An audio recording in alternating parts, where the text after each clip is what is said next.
You got your chops are good. That trip to Canada did you good. All that woodshedding. I don't know. This thing's fun.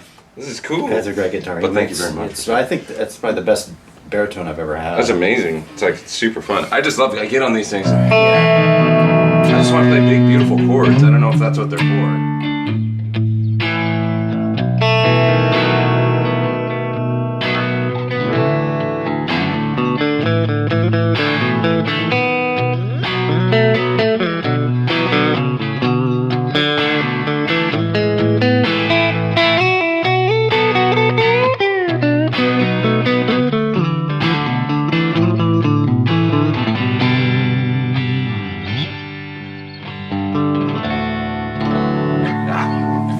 Nice. It's the birth of the electric guitar right here. Right.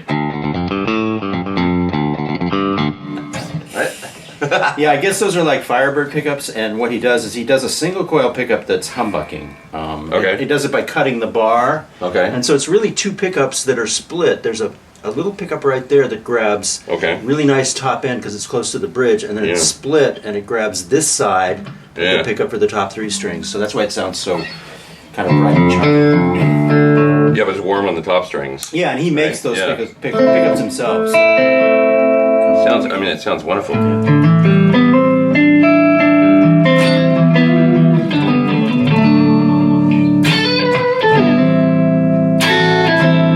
are you? There we go.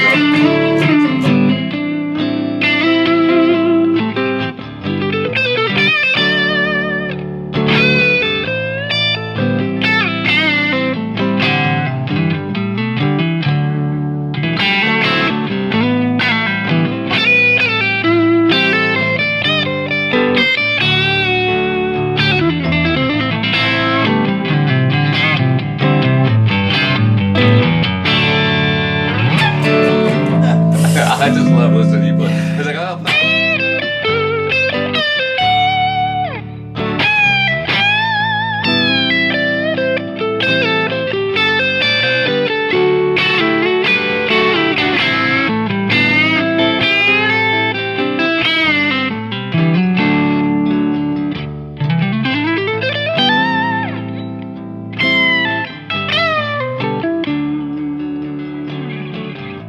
Yeah, beautiful. Nice.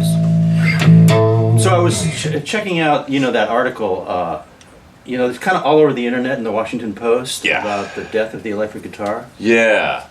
And I know you probably have some good things to say about that. Well, first of all, it's still alive and well here in this room, so we know that.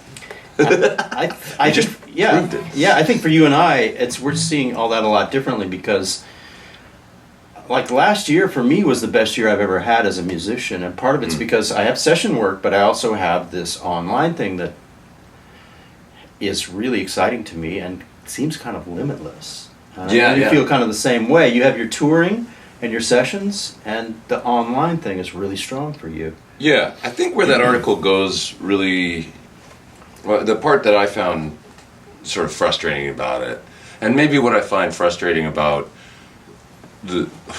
many things in general these days with to do with this, but it's largely based around money and sort of economy scale of so when we're talking about companies like Fender and Gibson, they're basing it around growth. Right. Well, the growth of guitar sales have been declining.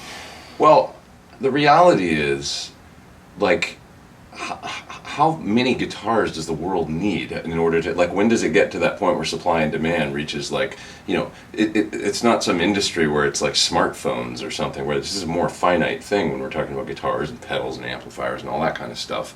So it's if these companies are just basing like whether or not the guitar is still a cool thing based on, you know, some sort of like, well, it's been growing at 8% a year for the past whatever, and that's just going to continue, and I'm sorry, there's just not enough people being born in the world, or, you know, that just doesn't make sense. Yeah, that's true. There are a lot of factors at play, and corporations really thrive on growth.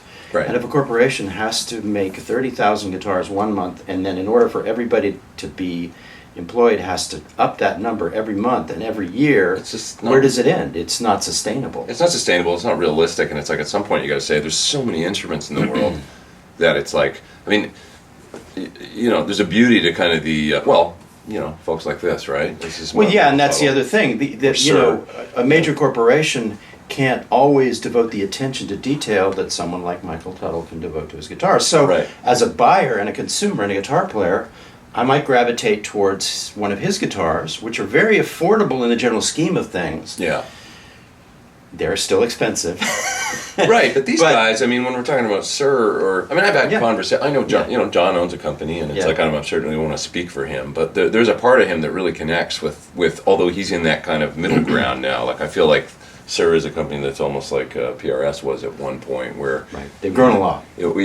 yeah, and it's like they're not a huge manufacturer, but Yeah. they're not small either, I would Yeah. say. And it's like John has a real like love and affinity for the kind of the, you know, the quality and the smaller. So it's like, how do you Yeah. balance that? Is what I'm getting at. Yeah. That growth with the.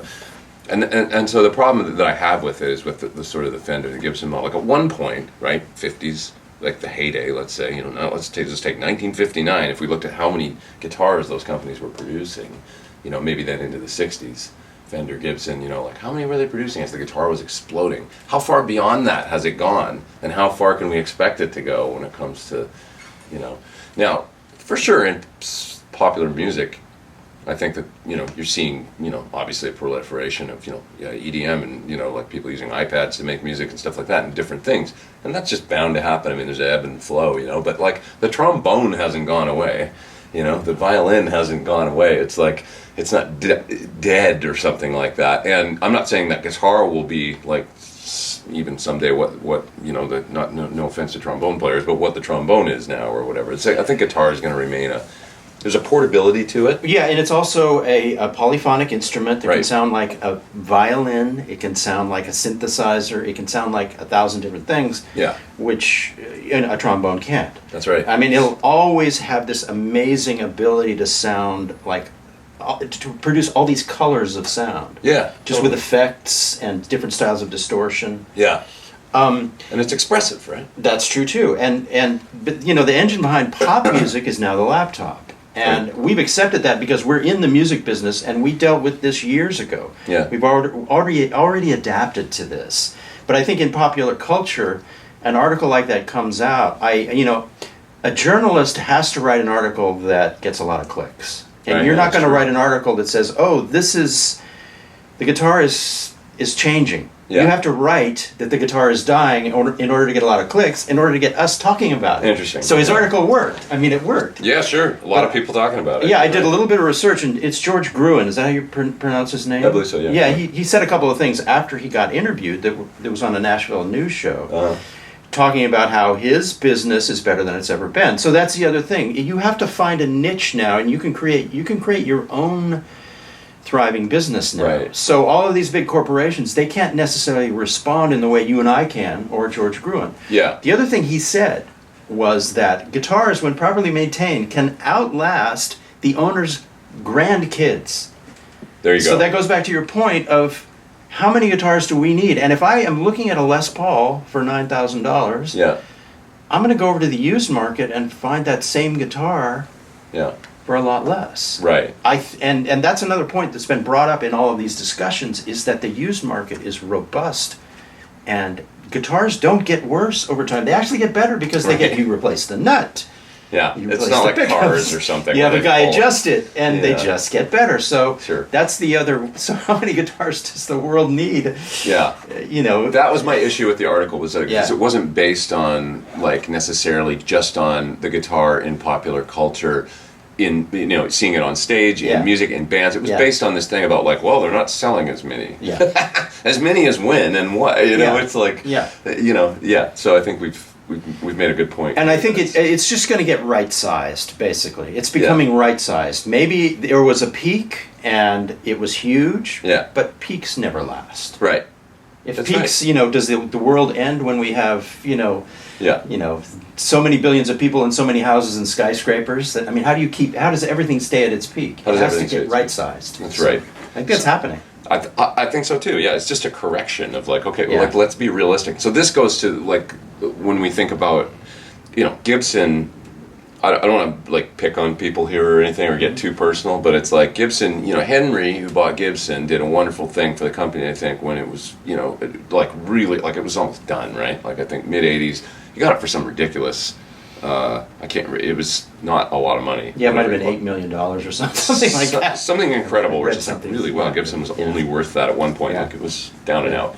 Yeah. Revitalized it, brought it back. To a degree of real strength and health, and be a real player in the guitar industry. But I just have this issue with what do players really want a company like Gibson to be?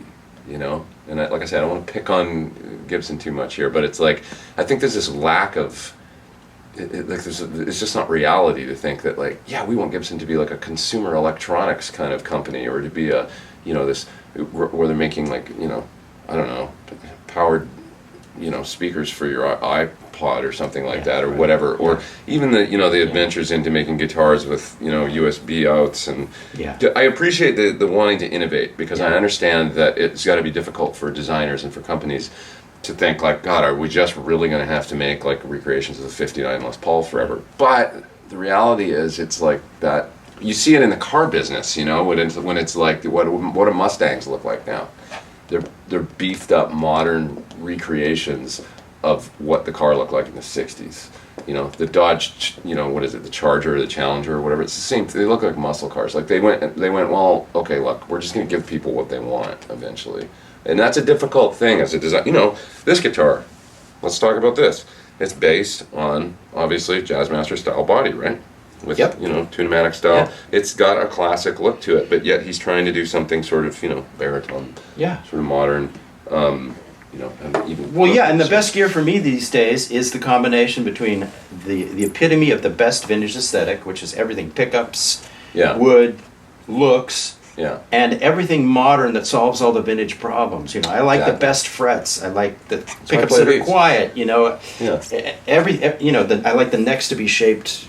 I like everything to be really, really playable. Exactly. That's why I play this guitar, because it's got the logging tuners. We've talked about it. I don't want to rehash it too much. But, the bridge stays in tune. Yeah. It's got super versatile pickup switching. This is fixed, the heel. Yeah. It's everything that was wrong with the original design just kind of got fixed and tweaked, and that's the guitar it's still the guitar I grew up playing when I was 10, as far as the body shape and the arm contour and this and stuff. So it's it's all, okay, now it's all there. Now I can make music.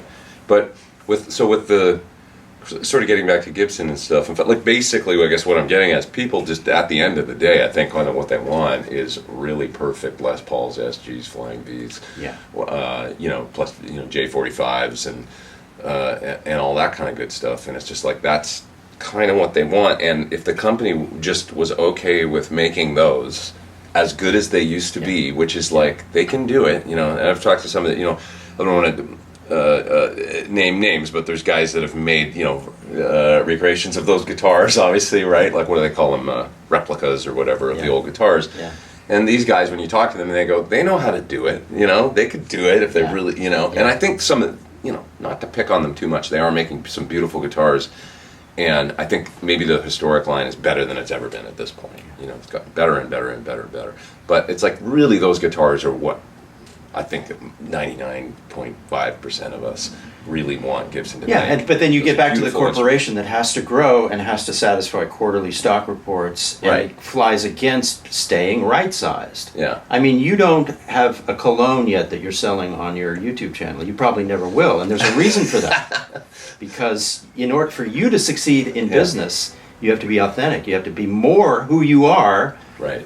All the time. Well, authenticity. Authenticity. If they just, part of the beauty of these guys, I keep touting, but let's take I'm sure this fella too, with Tuttle. It's like there's an authenticity to because there's art in these things. Yeah.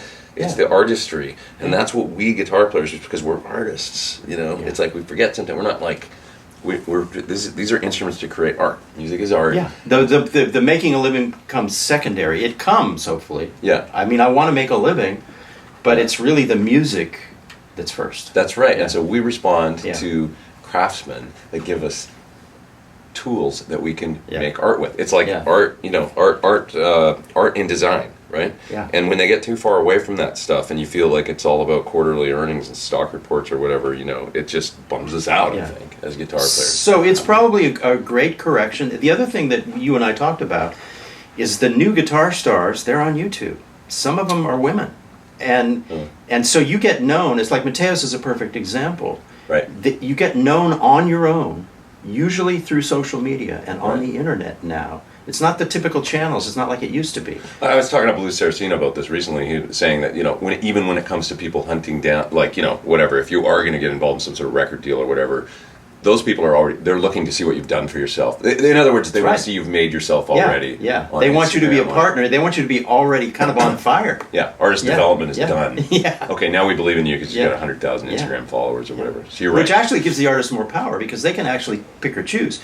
If a record label goes to Mateus, he can kind of say yes or no. He can evaluate it on its own terms because he's already got an audience. Yeah. So in a way, it's better than it's ever been. Yeah, I mean, I never could have done what I'm doing now back then. I mean, it's exciting. It really is. It's an exciting time as a guitar player for me too, because I feel like it's you can do this stuff on your own, and really it's encouraged and it's kind of almost expected. Yeah. I went to MI, my old school, I'm alumni, my old school, and gave a commencement speech for a class of graduates there a couple weeks ago.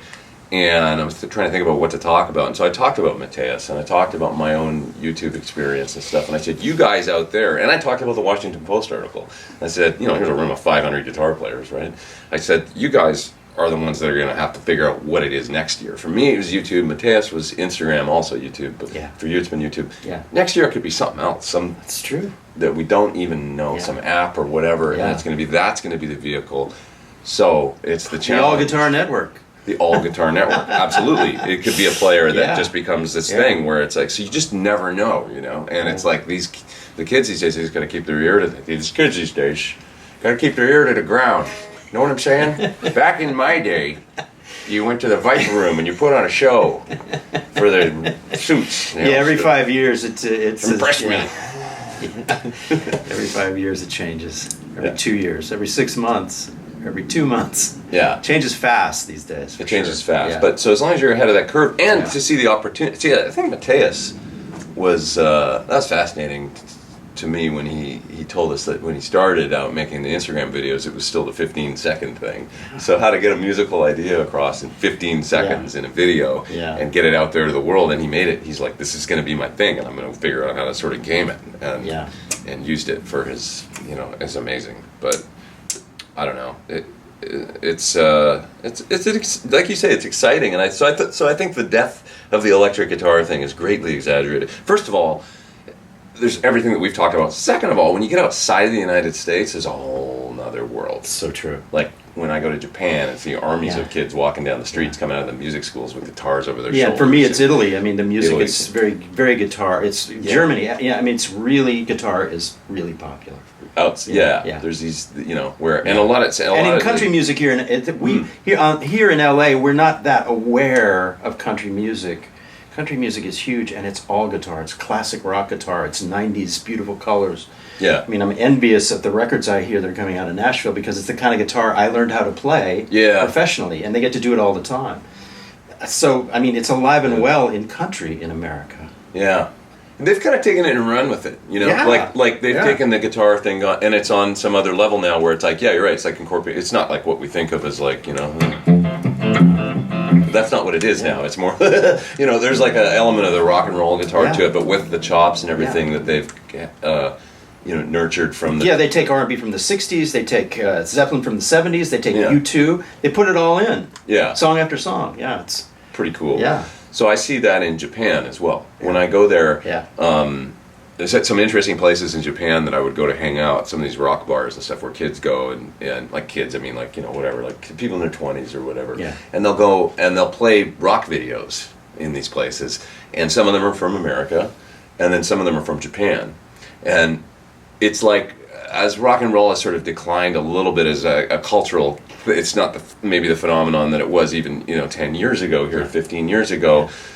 And also video budgets and record budgets and things aren't what they were. You can see sort of the quality of the American videos, like cool songs and stuff like that, and cool videos, they're cool, but then the Japanese ones come on that are maybe like really current, and it's like they look like crazy, like mix of some of these videos that I'm thinking of, just like sci-fi movies mixed with anime, mixed with like high level of production of video. And then as far as the music goes, they're doing crazy stuff. Yeah. Like, I mean, you know, mixing, there was one band there and I'm not going to remember the name, but they're mixing like, you know, really heavy electric guitar stuff and bass stuff and rap vocals with like singing with full-on horn sections and stuff like that. And it's this crazy music that kind of sounds like a mix of ska and metal, and like with these videos that are just like, the, you know, epic, really beautiful productions.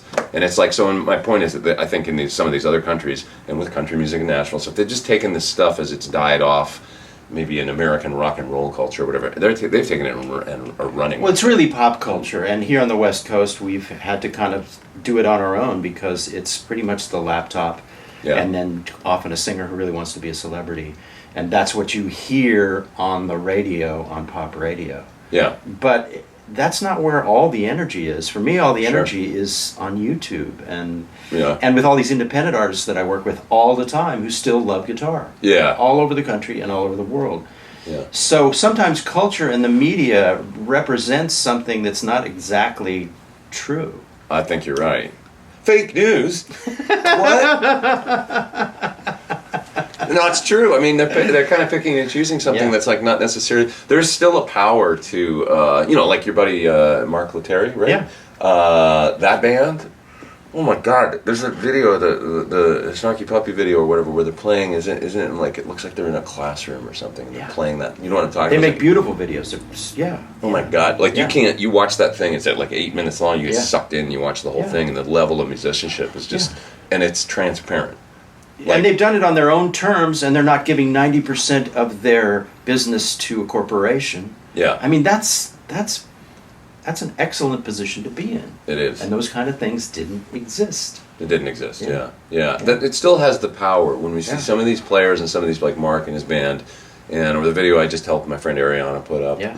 You know, of her playing guitar out on her porch, and it's just like you start watching it and you're like, it's like that Mateus effect. It's the same thing where you just get sucked into the music. Yeah. There's still a beauty to somebody sitting there with an instrument and just playing something beautiful that pulls you in.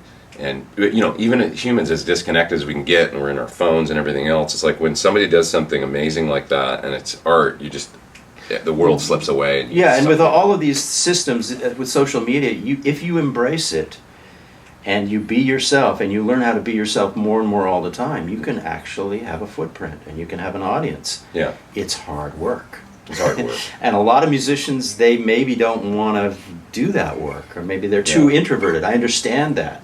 But the people I know that succeed, they don't complain about the system, they use the system, and they just move forward. That's right. Well, I think once you experience, I know you've experienced this, like once you experience that you can just be yourself, you know. And that's the greatest thing about it. I feel like for the first time, I can actually be myself. I don't have to be somebody. I spent my whole life being somebody else. Right. Pleasing the producer. Exactly. Pleasing the artist. Pleasing so I feel like an artist for the first time in some ways, because I just kind of do what I want. Yeah. You know? Yeah. It's great. That's what YouTube's been for me, too. Yeah. I mean, sit there. I mean, you're kidding? People are going to send me pedals, and I'm going to sit there and make these videos or whatever, and I just write songs all day. Your musical content, you have to write a song, and they're all good because you're not thinking about them, you're just doing them. It's the easiest thing in the world. Everybody's like, how do you write so many songs? And for me, it's like, that's the fun part. The video editing and stuff is actually the work. The moment that I sit there with a pedal and go, I don't know, what if I like, you know, whatever, like see what this thing does, and turn it up, and then it's like, you know.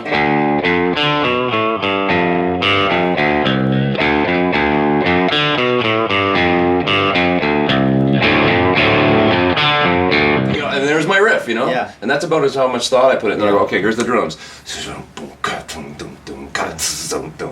you know, and then I'm thinking about the bass, and then I just start writing. Yeah, and then it's there's like, a second oh, section fun. that has to be a little different, and that pops out, and then Right. But that's it. That's the other thing.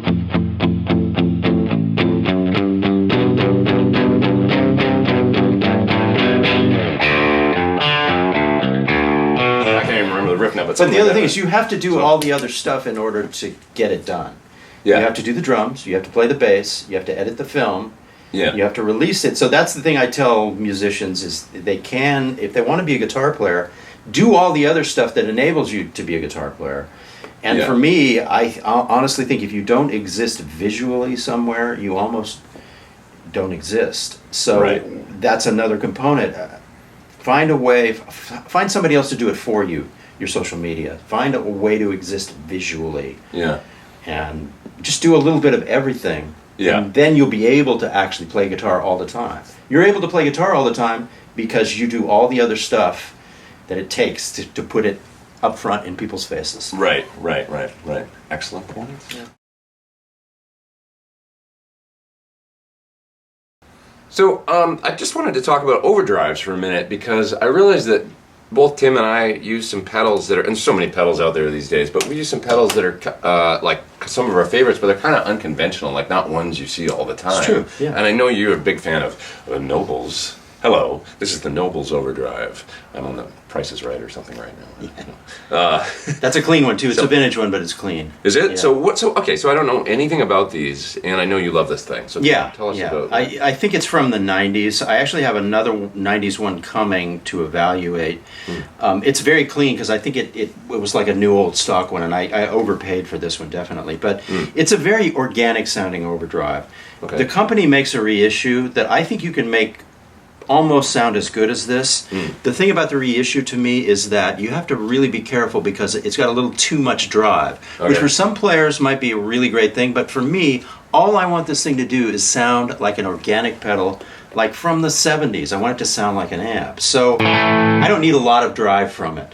So the new reissue, I found if you put it around 2 or 3, you can get it to behave the way it should. But some of the tones up above then are just too distorted for me. So when you it's- say it's 2 or 3, you mean the volume or the drive? Oh, the drive. The drive, yeah.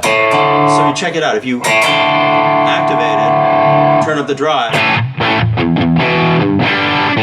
It's a very organic thing. Now you have to be careful with the spectrum. It's a top boost. You don't want it to be too dark, but the minute it gets too bright, it gets a little thin. So you just have to find the sweet spot. Okay. For me, it might be 6 on the drive and maybe 4 on the spectrum. It's kind of close to what I like. Now turn up the drive and let's see what happens. Still good, still organic. To me, it's organic sounding.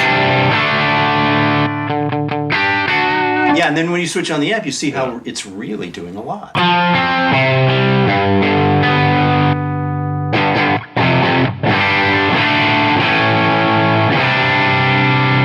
It has a beautiful sound. It's, you know what I like about it a lot, and it's not maybe dissimilar in some ways to this pedal I'll show in a minute, but it's got there's like a natural thing to it, and it also does that sort of like almost clean dirty thing. Yeah, Where it's like it's dirty for sure, it's Yeah. super distorted, but it's like there's a beauty to the distortion. Yeah, and if It's I not turn like- down the volume on your guitar and pick lightly, it's still good.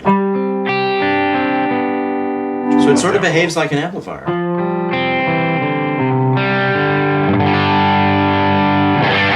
Yeah, it Yeah. just has a beautiful kind of warm, very natural.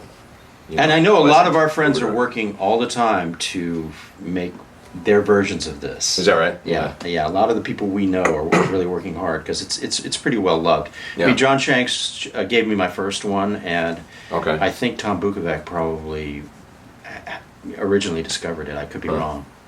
Interesting. Correct me, internet.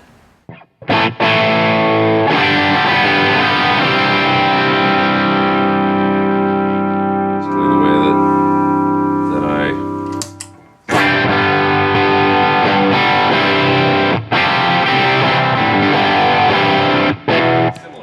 Now, let me ask you something. Are these identical?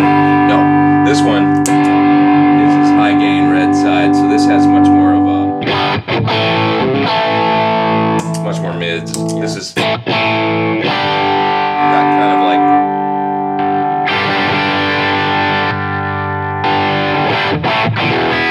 which I will use sometimes for a warm. So it's super. Two pedals. Yeah, super versatile. So the nice folks at Analog Man sent me this a long time ago, and I put this on my pedal board when I was playing with Melissa Etheridge. And this pedal primarily, it's got two different sides. And to me, it's not dissimilar to actually what you do with your Nobles in some ways, or at least in the way that you use it, which is, this was like, for rhythm, to me, the cleaner side, the amber side, look, it's got an amber LED, when you turn on the left side of the pedal, just has this beautiful organic kind of thing that for rhythm, so, here's the tone without it.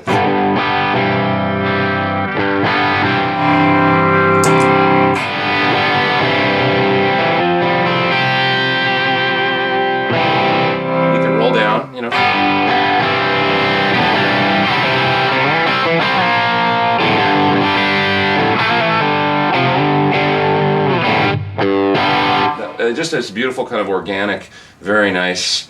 It's almost like that Tom Petty thing or something, It sounds boxy to me. It really does.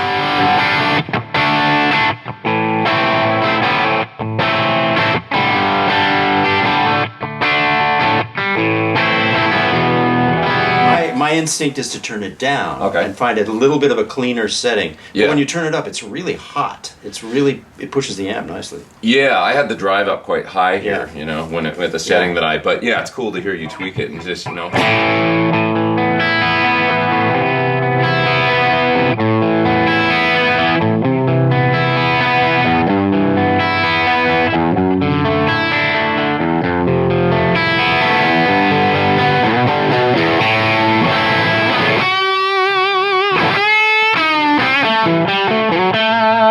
whatever. It sounds really cool for lead and stuff like that too. But I just love the kind of boxy, right? Very boxy. Which is a sound that I kind of gravitate towards. That kind of the amp really heating up and being pushed really hard, and you're frying eggs on the amp. You're frying eggs on the amp, but it's not like it's not harsh. It still has this beautiful.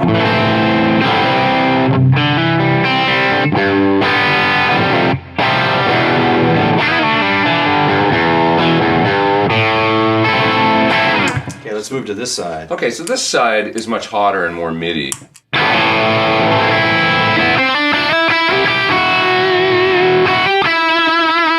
I might use this side to be. It doesn't sound like a Marshall or something like that. It's not really amp-like.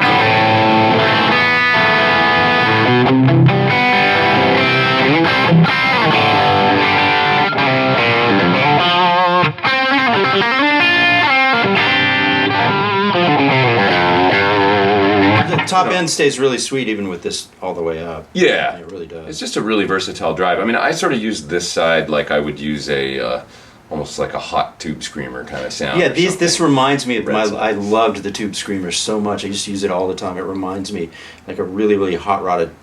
Two different tube screamers hot rodded differently. Yeah, the red side kind of makes me think tube screamer. This side is more like that voxy, ampy thing, right. So this pedal for me was like, if you had an amp that had two channels, like a Marshall channel and then a clean channel, I could use this guy on the clean channel to get an alternate drive to whatever the Marshall side is doing. Sure. Which is like my PT100 amp has like a very, it's got a very Fendery clean channel and a Marshall drive side. Yeah. Using this pedal into channel 1, the Fendery side gave me alternate like voxy tones. Well, and that's what I would use the Nobles for. Then maybe something else if I was using your amp live. I would switch to the higher gain for the lead and maybe use something else or nothing at all. Right. I might just use the lead channel for the lead part. I got it. Yeah, I understand. One side is for one channel, and the other side you max out for another channel. Yeah.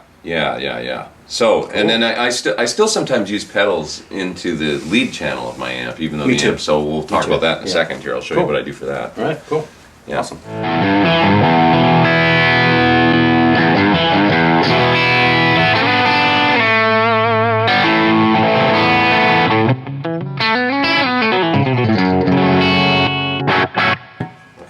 So, and then I don't know if you want to do this. If you pull pull this guy, this guy goes parallel, and it kind of sounds like a single coil. So it just depends what you.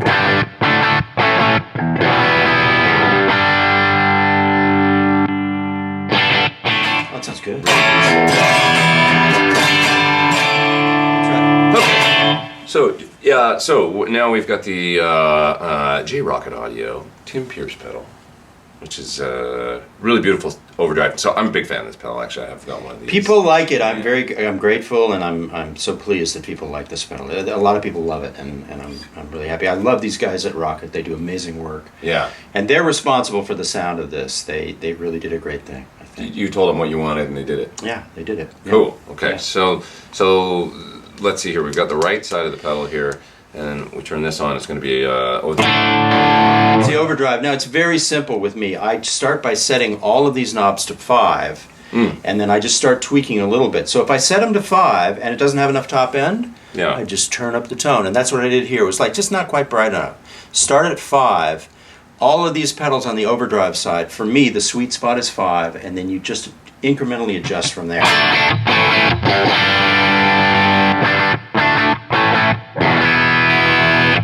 Really try to make it a natural sounding organic overdrive.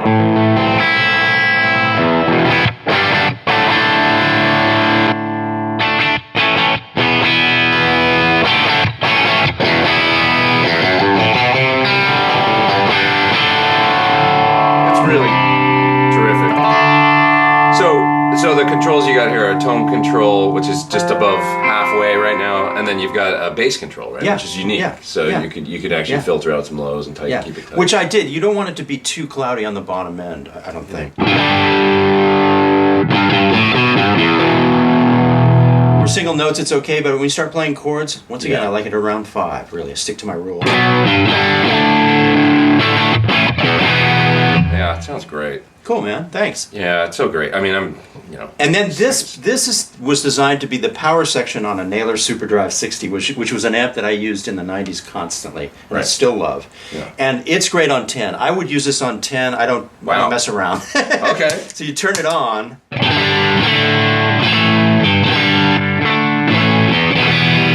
It's just like opening up the power section of the amp. They really hit a bullseye with that, I thought. So cool.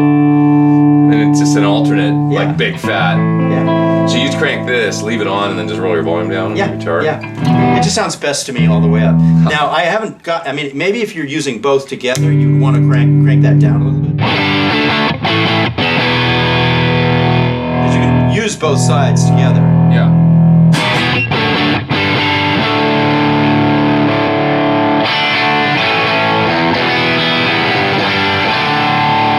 Big. Yeah. So the really cool thing, it's really 3 pedals, you know.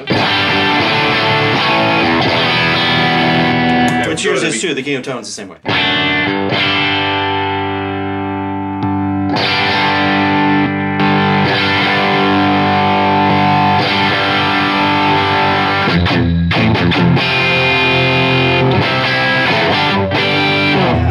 Yeah. That sounds great. Cool, man. I love it. Yeah, that's cool. Cool. It's cool to know you use that on 10 too. I don't mess around. Yeah. That's good.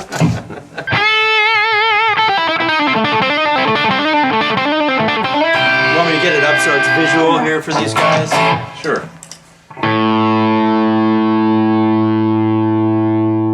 So Pete, is this basically a Klon's style You thing? said it. The mythical centaur. No, I don't know. Yeah, basically I think so. It's the Rocket Archer. So we're giving Rocket lots of love here today because they're our friends. Yeah, they're good. And but they do make awesome stuff. So yeah, the Archer. So the thing I love about this style of pedal is that they bond with a dirty amp. I don't use them into a clean amp a lot. Okay. You can use these things as a clean boost, just sort of like a colored. Yeah. Clean boost with a little bit of color, and they work great for that. But the way I generally use them is as a drive, layering on top of an already Has pretty to be dirty married sound. to a cranked up amp. Yeah, that's how great. Yeah. that's how I love it, and it kind of bonds with the amp, and it does a thing where it definitely pushes mids forward when you turn up the drive, but it's in a different way than a TS type pedal or a TS 808 or a TS 9 style pedal. It sounds more like a part of the amplifier to me, and it sounds like a more broader range of mids to me than what those pedals do, and also doesn't lop us off nearly as much lows. So here's the sound of the amp without the. And you requested the 68 Plexi, so this is a 68 Old Marshall. Old Marshall, right?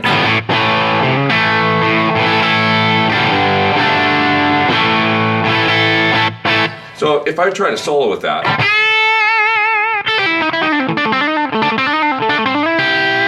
it's going to sound like that, right? But if we turn this guy on, you can hear harmonics all of a sudden.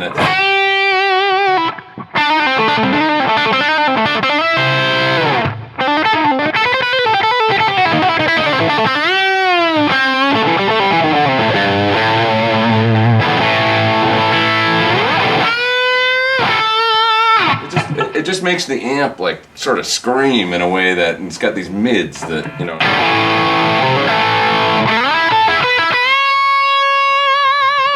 I mean, we're not playing at like high volume here at all. Like we're playing at talking volume, and it's like you just hear the like you know, like it's gonna. I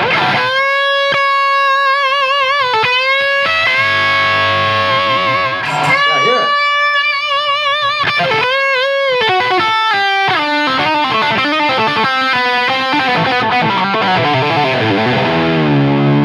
I like how it stays musical between 5 and 10 on both of these knobs. Like I never got to the point where the treble was killing me. It was like, it still sounds sweet all the way up, you know, between 5 and 10.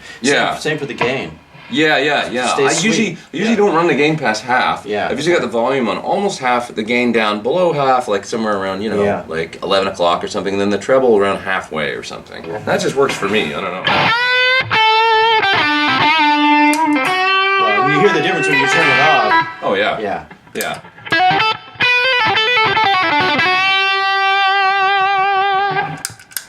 So it's really great when you travel up the neck and start soloing, or if you're playing arpeggios on the top 3 strings, probably you can probably use it for that too. Yeah, sure.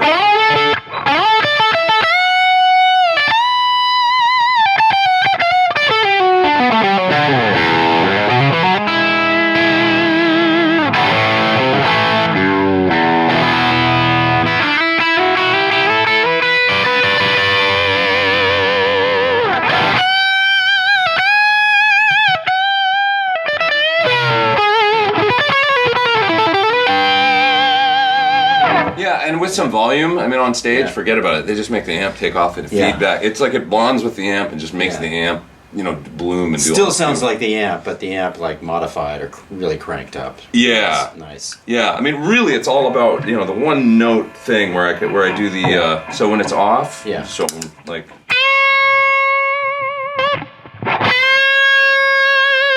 And with a bit of volume, that'll just take off in the harmonics and the feedback and stuff. Yeah. And the pedal does that better than in, you know, it's just, and the Archer's a great version of this pedal. Just this style of pedal in general does that beautiful harmonic bonding with the amp, a bit more drive and pushing the guitar out forward in the mix thing without necessarily being louder. Yeah, and I like how simple it is too.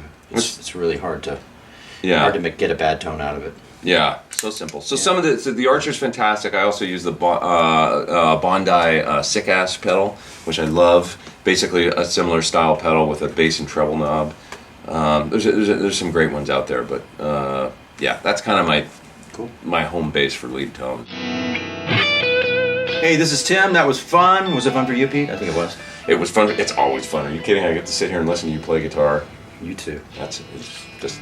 So we saved the music business. We saved the guitar business. I hope so. We kept it positive. Yeah. And kept it in perspective, I think. Yeah. We showed you some of our favorite drives, and we got to play Tim's super cool new baritone. Baritone guitar, and you're great, sir. So we'll see you on the next one. See you next time.